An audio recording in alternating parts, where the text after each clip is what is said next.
Hey, good day mga boss. Ngayong araw na to, meron na naman tayong dumating na parcel. So, ang courier na nagdala dito is Plus Express. So, pag mga Plus Express, mga boss, asahan nyo, okay yan. Saka JNT, okay para sa akin Kasi yung mga experience ko dyan, okay talaga. So, ang parcel na in-order natin is Crocs. So, white yung kulay niya. Check natin kung quality or tama yung dumating sa atin. So, ang nag-deliver nito is taga Metro Manila pa. I-open na natin. Ay, teka, white yung nasabi ko. So, black pala to. Tapos may gray sa gilid. So, i-open na natin.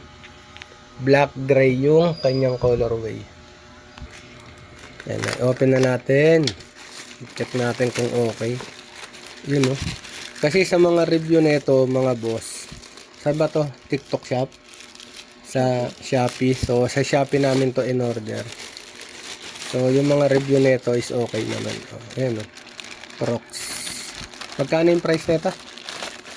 130. So, 136. Dati siyang 600, no? Ayan, no? So mga boss, lagi nating aasahan pagka may mga ganyan talaga. Ito hindi masyadong maganda yung quality, so may damage siya. Ayun, oh. Hindi ko alam kung sa pagbalot yan. Tapos ito kasi normal lang to tatanggalin mo lang yan yung mga sobra-sobra na natatanggal yan, nagaganyan yan. So ito hindi na natin to, talagang may damage siya. Ang ganda pa naman sana. Check natin yung kabila kung ganyan din. Yung kabila, okay naman. Ang nagpapaganda dito mga boss to, parang ginaya sa Adidas.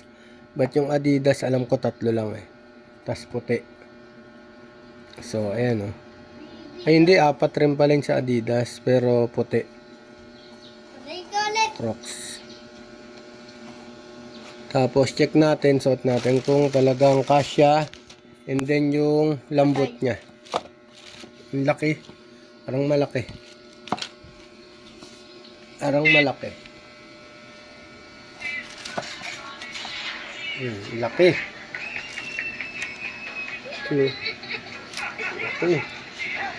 So, may hack tayo dyan mga boss. Pwede natin yung paliitin. Ialong natin sa mainit na water.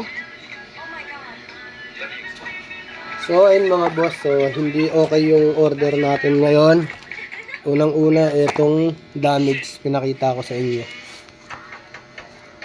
Ayan Tapos, yung sizes na dumating, ano ba order natin?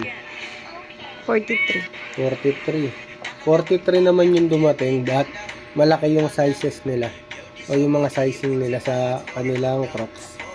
So, ayun lang. Basta ipopost ko na lang kung may tanong kayo kung saan namin to in order para makaiwas kayo. So, ayun lang. Peace.